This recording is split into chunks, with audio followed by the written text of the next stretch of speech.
can say what you want about Republicans, but they are the quickest people on earth with a lie. Being a MAGA Republican right now has got to feel like in a public bathroom and finding out there's no toilet paper. You're like, well, these are the facts, and I got to get real creative real quick. And you just run out of the bathroom like, they're eating the pets! In there.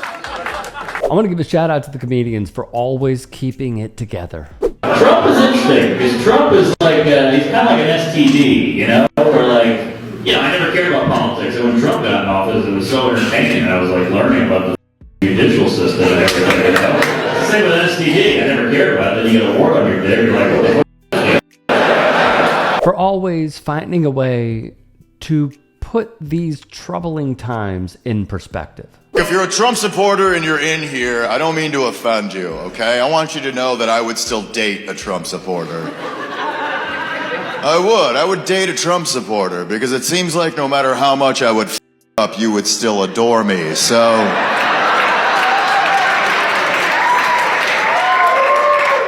For helping us laugh through the pain. I get misgendered in the city a lot. That's not even the funny part of the joke. No. I was walking down the street the other day, and this red hat, like, conservative guy walked up to me, and he was like, hey, just so you know, no matter what, you will always be a man. And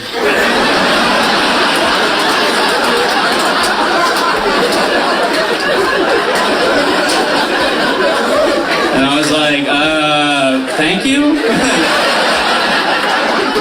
I think he thought I was like a trans woman, you know, and like, that was really gonna like, insult me. But the truth is, I needed to hear that.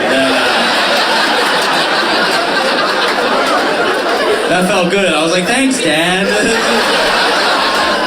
For telling us of their travels and experiences within different parts of the United States of America. I was in North Carolina recently. You've gotten to know me a little bit. I don't think I give off a North Carolina vibe politically. But I was in Asheville, North Carolina, which is like the hippie enclave. It's breweries and biking. It's a blue city in a red state. And I love nothing more than a blue city in a red state. Because those people are liberal to prove a point. They wear their politics like a middle finger to the rest of the state. So you go out there and you're like, it's my first time in Asheville, never been here before. And they're like, we can do an abortion tonight. We are not like the rest of them. You want to get gay married? We can get it done in a half hour. Red city, blue state, same thing the other way. They're overcompensatingly conservative. You go out there, you're like, I'm a comedian, I'm in the arts. They're like, I have a gun. It's loaded, and the safety's off. So how do you want tonight to go, joke boy? Blue city, blue state? Pfft, forget about it, that's my shit. All I do is hit home runs. Gather around, libtards, let the circle jerk begin. Your mouth, my mouth, who gives a shit? I'm non-binary. Red city, red state. Oof. I wouldn't know. They don't book Jews. Never been. I hear the barbecue's good. And for also taking on the opposition one by one. Okay, is anyone like a proud Trump voter? Someone said I voted for Trump. Yeah, okay. Everyone else is like, get him. Oh yeah, you did? Let's this. Yeah? You wanna know about my boy Joe? And what's your name, sir? Justice. Is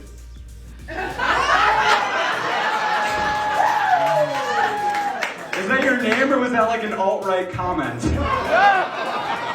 I think I'm gonna get the shit out of me when I get off stage. It's a weird place when the stage doing stand-up comedy for people that are actively heckling you is the safest place you can be. I didn't even say anything mean about Trump. Yet, motherfucker.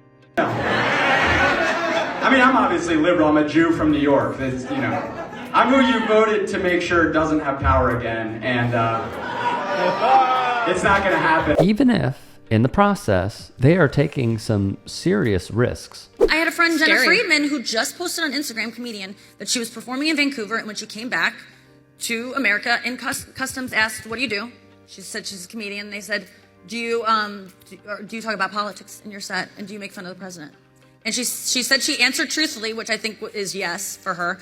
And they didn't they let her go, but they asked. Right. They asked.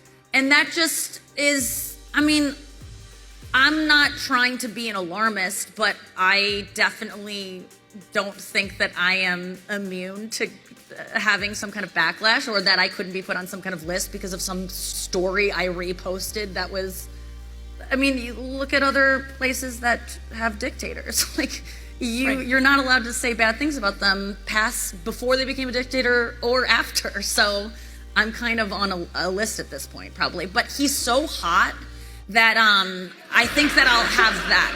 Like, I stand by that. Like, I may disagree with his policy, but I'm so sexually attracted to him. And Because at the end of the day, it was crazy. Trump picked his cabinet like a 9-year-old playing with action figures. He's just like, and the Secretary of Defense will be the Incredible Hulk. The Secretary of Energy is Pikachu.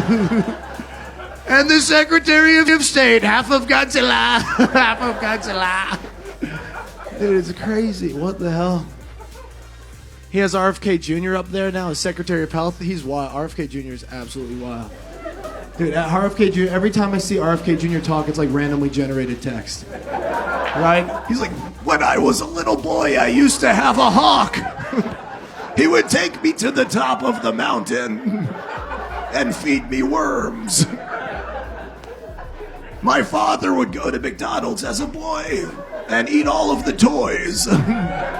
We're bringing polio back. now I want to be clear about something else very, very quickly, okay?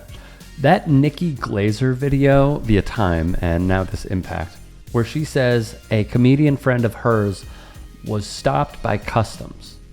And when they said, the subject, Jenna Friedman, says that she was a comedian, customs asked her if she does political humor. This is the second time that I have heard this story. The first was a few weeks ago through a friend who knows a comedian who also came back from Canada, and customs said, oh, you're a comedian? Do you do any jokes about the president? Very forward question. And that dude did not tell the truth. Did not tell the truth. Probably because at that point he is in fight or flight mode, which I also very much understand. But let me be clear. It's not just comedians who are at risk here. It is members of the media. It is journalists who are breaking stories because the Trump administration does not thrive off of journalism. They would thrive off of eradicating journalism. They would thrive off of not a free press, but a biased press.